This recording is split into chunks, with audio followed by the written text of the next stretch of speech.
Rebonjour gamers et gameuses et bienvenue dans Gameplay, l'émission des jeux vidéo. C'est parti tout de suite pour les news.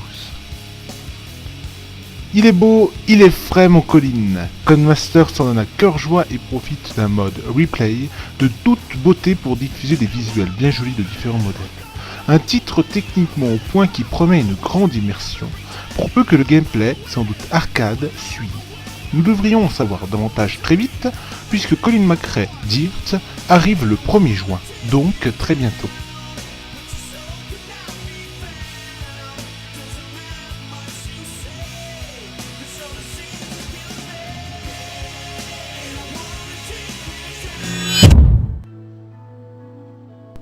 Qu'on l'appelle Trusty Bells comme les japonais, ou Eternal Sonata à l'américaine, le problème reste le même pour nous Européens.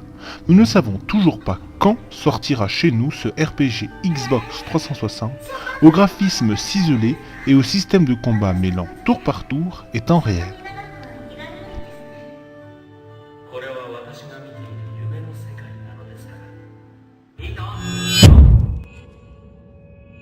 C'est au mois de mai que 2 nouvelles maps seront disponibles sur le PlayStation Store européen pour Resistance Fall of Man.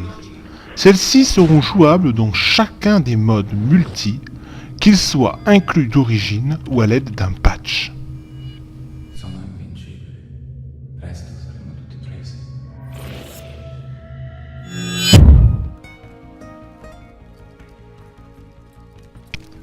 Et enfin, pour terminer ces news, nous allons parler du tant attendu MGS4. Sous ses caractéristiques évidemment toujours très cinématographiques, Metal Gear Solid 4 Gun of the Patriot pourra compter sur 4 doublures de choix pour accompagner les voix des personnages principaux. Ainsi, Solid Snake sera doublé par David Hayter, Otacon par Christopher Randolph, Raiden par Keaton Flynn et Campbell par Paul Hayding.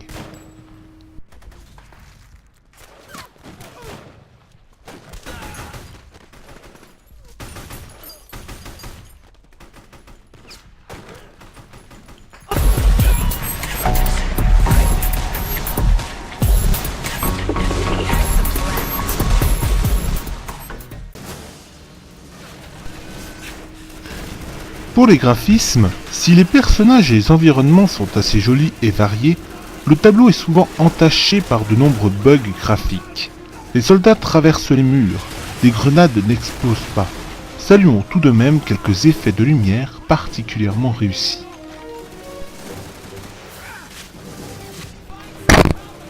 Pour ce qui est de la jouabilité, la prise en main d'un FPS sur Wii s'avère toujours sensiblement plus délicate qu'avec un pad classique.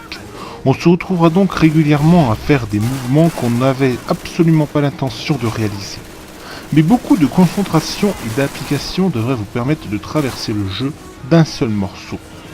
Notons enfin que la visée est précise, sans doute plus que dans Call of Duty 3. Et ça, c'est tout de même agréable.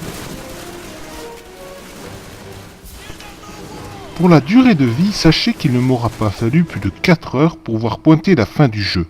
De fait, je réitère ici mon conseil de grand-père en vous incitant à privilégier les modes de difficulté supérieure dès le départ.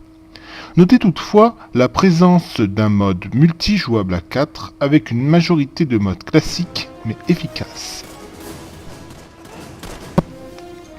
En conclusion, Medal of Honor Avant-Garde est un FPS solide qui se contente de regrouper des mécanismes de jeu de cartes efficaces, mais maintes fois revus.